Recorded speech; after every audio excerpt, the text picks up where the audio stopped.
அனைவருக்கும் வணக்கம். நான் உங்கள் அஸ்ட்ராசியா. இன்றைய தினம் கந்த சஷ்டி விரதம் இருக்கிறதுக்கு 2025ஆம் ஆண்டு அக்டோபர் 22ஆம் நாள் நாளைக்கு கந்த சஷ்டி ஸ்டார்ட் ஆகுது. யார் யார் இருக்கலாம் அப்படின்னு சொல்லி தான் நம்ம இன்னைக்கு பார்க்க போறோம். எப்படி இருக்கணும் அப்படின்றதையும் பார்ப்போம். ஃபர்ஸ்ட், குழந்தை வரம் கேட்டு ரொம்ப வருஷமா குழந்தை இல்லாம இருக்காங்க இல்லையா, அந்த மாதிரி நபர்கள் குழந்தை வரம் கேட்டு இந்த கந்த சஷ்டி விரதம் இருக்கலாம். இரண்டாவது, திருமண தடை விலகிறதுக்கு கந்த சஷ்டி விரதம் இருக்கலாம். மூன்றாவது, தீராத நோய் தீர்வதற்கு ரொம்ப வருஷமா நாள்பட்ட நோய் இருந்துகிட்டே இருக்கும், தீரவே தீராது, எல்லா ட்ரீட்மெண்ட்டும் எடுத்திருப்பாங்க, கோவில் பரிகாரம் பண்ணியிருப்பாங்க, எது பண்ணாலுமே இந்த நோய்கள் தீராம இருக்கும். அந்த மாதிரி நோய்கள் தீர்றதுக்கும் இந்த கந்த சஷ்டி விரதம் எடுக்கலாம். அதே போல ருணம், ரோகம், சத்ரு இந்த 3 சம்பந்தப்பட்டதுமே, நோயால பாதிக்கப்பட்டிருந்தாலும் சரி, கடனால பாதிக்கப்பட்டிருந்தாலும் சரி, எதிரிகள் தொல்லை இருந்தாலும் சரி, நீங்க இந்த கந்த சஷ்டி விரதம் மேற்கொள்ளும் போது உங்களுக்கு முழுமையா இதுல இருந்து ரிலீஃப் கிடைக்கும். ஓகேங்களா? ரெண்டாவது, ஆண் குழந்தை, அதாவது வீட்டுக்கு பெண் குழந்தைகள் தொடர்ந்து பிறந்துகிட்டே இருக்கு, 2 ஜென்ரேஷனா 3 ஜென்ரேஷனா அப்படின்னு சொல்லி யாராவது இருக்காங்க இல்லையா, அந்த மாதிரி நபர்கள் ஆண் வாரிசு கேட்டு விரதம் இருக்கலாம். அவங்களுக்குமே ஆண் வாரிசு கண்டிப்பா கிடைக்கும்.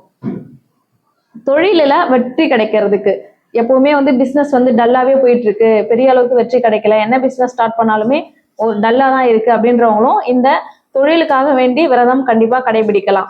கர்ம வினைகள் தீர்றதுக்கு, முன்ஜென்ம கர்ம வினைகளாக இருந்தாலும் சரி, இல்லை இந்த ஜென்மத்துல நமக்கு தெரிந்தோ அல்லது தெரியாத பாவங்கள் செய்திருந்தாலும் அந்த பாவங்களை குறைக்கிறதுக்கு, அந்த கர்ம வினைகளை குறைக்கிறதுக்கு இந்த கந்த சஷ்டியை மேற்கொள்ளலாம். அதே போல தடைகள், நம்ம எந்த காரியங்கள் தொடங்கினாலும் அது தடைகளாவே இருந்துகிட்டு இருக்கு இல்லையா, அந்த தடைகளை குறைக்கிறதுக்கு, தடைகள் நீங்கிறதுக்கு இந்த கந்த சஷ்டியை நீங்க கண்டினியூ பண்ணும்போது உங்களுக்கு கண்டிப்பா இதுல இருந்து தடைகள் எல்லாமே விலகி நீங்க செய்யற காரியங்கள் எல்லாமே வெற்றியை கொடுக்கும். எப்படி இருக்கணும் அப்படின்னு சொல்லி தான் நாம இன்னைக்கு பார்க்க போறோம். கந்த சஷ்டி விரதம் ஸ்டார்ட் பண்ண ஃபர்ஸ்ட் டே நாளைக்கு கந்த சஷ்டி விரதம் ஸ்டார்ட் ஆயிடும். 22ஆம் தேதி அக்டோபர் 22 புதன்கிழமை அன்னைக்கு நீங்க கந்த சஷ்டி விரதத்தை ஸ்டார்ட் பண்ணிடலாம். அதுல நிறைய மெத்தட் இருக்கு. ஒரு சிலர் நீர் ஆகாரம் கூட எடுக்காம இருக்குவாங்க, அந்த மாதிரி நபர்களும் இருக்காங்க. வெறும் நீர் ஆகாரங்கள் மட்டும் எடுத்துக்கிறது, பால், ஜூஸ் இந்த மாதிரி எடுத்துக்கிட்டு இருக்கவங்களும் இருக்காங்க. பாலும் பழமும் எடுத்துக்கிறவங்களும் இருக்காங்க. ஒரு வேளை சாப்பாடு அல்லது 2 வேளை சாப்பாடு இந்த மாதிரி எடுத்துக்கிறவங்களும் இருக்காங்க. உங்களுக்கு உங்களுடைய உடல்நிலையை பொறுத்து நீங்க எந்த மாதிரி எடுத்துக்கலாம் அப்படின்னு ஃபர்ஸ்ட் நீங்க முடிவு பண்ணிக்கோங்க. புதுசா இப்பதான் நீங்க ஸ்டார்ட் பண்றீங்க, ஃபர்ஸ்ட் இந்த வருஷம் தான் நான் ஸ்டார்ட் பண்ண போறேன் அப்படின்னு இருந்தா, இந்த வருஷம் முதல்ல பாலும் பழமும் எடுத்துக்கோங்க, அல்லது ஒரு வேளை சாப்பாடு எடுத்துக்கிட்டு பாலும் பழமும் எடுத்துக்கோங்க. அப்பதான் உங்களுக்கு இந்த 6 நாளும் கண்டினியூவா முடிக்க முடியும். எல்லாத்தையும் தடை ஏற்படும், இடையில நீங்க சாப்பிடக்கூடிய சூழ்நிலைகள் உருவாகும். அதனால ஃபர்ஸ்ட் டே நீங்க என்ன மெத்தட் எடுக்கிறீங்களோ அதே இந்த 7 நாளுக்கும் ஃபாலோ பண்ணுங்க. இது முதல்ல. இரண்டாவது, கலசம் ஏற்றி நீங்க வழிபாடு பண்றதுனாலும் பண்ணலாம். இல்ல எனக்கு புதுசு, நான் கலசம் ஏற்றி எனக்கு வழிபாடு பண்ண தெரியாது அப்படின்னு சொல்லி இருக்கீங்கன்னா, கலசம் ஏத்தாம வெறும் போட்டோஸ் மட்டும் வச்சு நீங்க நார்மலா எப்பவுமே வெள்ளிக்கிழமை செவ்வாய்க்கிழமை நம்ம இறை வழிபாடு எப்படி பண்ணுவோமோ அதே மாதிரி நீங்க பண்ணலாம்.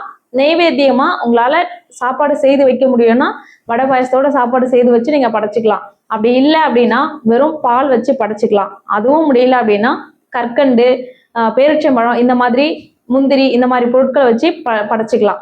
இந்த மாதிரி நீங்க தொடர்ந்து 7 நாளும் உணவு வகைகள் வச்சு படைச்சுக்கிட்டு அதுக்கப்புறம் படைச்சு முடிச்சுட்டு அதையே உணவா எடுத்துக்கலாம். இப்படி எடுத்துக்கிட்டு 7 நாட்கள் முடிஞ்சு 7ஆவது நாள் ஏதாவது பக்கத்துல இருக்கக்கூடிய முருகர் கோவில்ல திருமணம் நடக்கும். அங்க போயிட்டு உங்களுடைய வேண்டுதல் ஃபுல்லா பிரார்த்தனையை முடிச்சுட்டு, அங்க முக்கியமா திருமணத்துல மொழி எழுதுற பழக்கம் உண்டு. அந்த மொழி எழுதிட்டு அங்க சாப்பிட்டுட்டு வாங்க.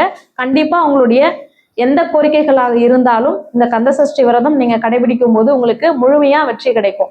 ஸோ எல்லாருமே ட்ரை பண்ணுங்க, நல்ல ரிசல்ட் இருக்கு. நிறைய பேர் இந்த கந்த சஷ்டியில இருந்து நிறைய குழந்தை பாக்கியம் கிடைச்சவங்க இருக்காங்க, திருமண தடைகள் வரைங்கி கல்யாணம் முடிச்சு நல்லபடியா வாழ்றவங்க இருக்காங்க. எந்த மாதிரி உங்களுக்கு ப்ராப்ளம் இருந்தாலும் இந்த கந்த சஷ்டி நீங்க பின்பற்றும் போது வாழ்க்கையில மென்மேலும் வளர்ச்சியை அடைவீங்க. நன்றி, வணக்கம்.